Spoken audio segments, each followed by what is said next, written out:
It's a good day for fishing at the Pyeongtaek River, but for Tech Sergeant Joe Monreal, he's reeling in 4 F-16 pilots. So today we had water survival training, which is basically a refresher for our pilots, and we had open water, which is the first time we've had on pen here in Korea. Sergeant Monreal and his SERE team test pilots on their maneuverability in the event of an unexpected water landing. First thing that we do when we get out there is they just put you in the water and they go, here's what it would feel like the moment you hit the water, minus the parachute.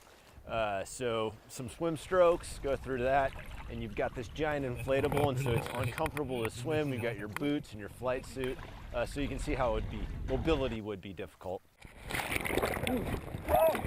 Conducting this training in open water, as opposed to the usual pool, offers a different experience for the pilots. I'd say some of the unique aspects is the fact that we're out there in water that has a little bit of wave action. There's some current. It's a mix of salt water and fresh water, so it gives you a little bit more realism than the chlorine freshwater pool, where you can see down to the bottom. So that's going to make it a little bit more difficult, and a little more realistic.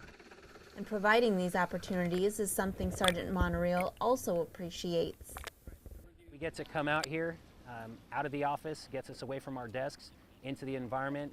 We can take our vehicles out here onto the waterways and knock out realistic training for our pilots, which in the end is more beneficial to them. And they actually learn a lot more being out here in the elements where things are going to happen if and when they do happen. Air Force Staff Sergeant Tracy Keller, Chungcheong Province, Republic of Korea.